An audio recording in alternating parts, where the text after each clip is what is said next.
ညနေညနေများတဲ့အမျိုးသမီးဟာတနက်ကိုထုတ်ပြီးအပြစ်မဲ့တဲ့မိန်းကလေးကိုချိန်ရွယ်လိုက်ပါတယ်။သူမကဒီမိန်းကလေးကြောက်လန့်တုန်လှုပ်ပြီးဒူးထောက်အတနာခံလာလိမ့်မယ်လို့ထင်နေတာပါ။ဒါပေမဲ့သူမလုံးဝမသိခဲ့တာကတော့ဒီတစ်ချိန်မှာသူမဟာမစောကားတဲ့လူကိုလာပြီးစိန်ခေါ်မိသွားတယ်ဆိုတာပါပဲ။ပန်းနလာတဲ့လှုပ်ရှားမှုတစ်ခုနဲ့တင်အဲ့ဒီမိန်းကလေးဟာတနက်ကိုလေထဲမြောက်ပြီးပြန်လူယူလိုက်ကသူမရဲ့တနက်နဲ့ပဲသူမကိုပြန်ပြီးချိန်ရွယ်လိုက်ပါတော့တယ်။ဒါကိုမြင်လိုက်ရတဲ့မိန်းကလေးရဲ့ခင်မုန်းဖြစ်သူဟာလုံးဝကိုအံ့ဩမြင်သက်သွားခဲ့ရပါတယ်။ဘာဖြစ်လို့လဲဆိုတော့သူဟာစကားနဲ့ပြီးရိုးအေးလာပါတယ်ဆိုတဲ့သူ့ဇနီးတွေမှာဒီလိုမျိုးတတိနဲ့ကျွမ်းကျင်မှုတွေရှိလိမ့်မယ်လို့တခါမှမတွေးခဲ့ဘူးလို့ပါပဲ။ဒါပေမဲ့သူမသိတာကတော့ဒီမိန်းကလေးဟာတကယ်တော့21ရာစုရဲ့တနက်ပြစ်ချန်ပီယံတူဖြစ်နေလို့ပါပဲမတော်တဆမှုတစ်ခုဖြစ်ပွားခဲ့ပြီးနောက်မှာသူမဟာအချိန်ခီးသွားမိသွားပြီးအတိတ်ကစစ်ဗိုလ်ချုပ်ကြီးတယောက်ရဲ့ဥတူတူဇနီးတဲ့ရဲ့ခန္ဓာကိုယ်ရဲ့ကိုမှားယွင်းရောက်ရှိသွားခဲ့တာဖြစ်ပါတယ်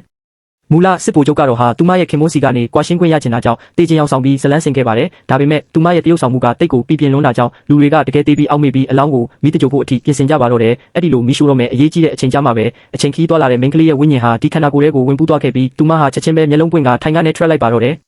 ဒီမြင်ကွင်းကိုမြင်လိုက်ရတဲ့ဇာပနခမ်းမတွေကလူအလုံးဟာတရက်ထွက်လာပြီးအောက်မေ့ပြီးလမ်းဖြန့်ကထွက်ပြေးကြပါတော့တယ်မိန်းကလေးဟာလည်းဘာတွေဖြစ်နေမှန်းမသိပဲဇဝေဇဝါနဲ့အပြင်ကိုခြေလန့်လိုက်တဲ့ခါမှာတော့သူမဟာအတိတ်ကာလစီကိုတကယ်ပဲရောက်ရှိနေပြီဆိုတာကိုတွေ့လိုက်ရပါတယ်ကဲနောက်ထပ်ဘာတွေဆက်ဖြစ်လာအောင်မလဲဆိုတာသိချင်ရင်တော့ဒီဗီဒီယိုလေးကို like လုပ်ထားပေးကြပါဦးနော်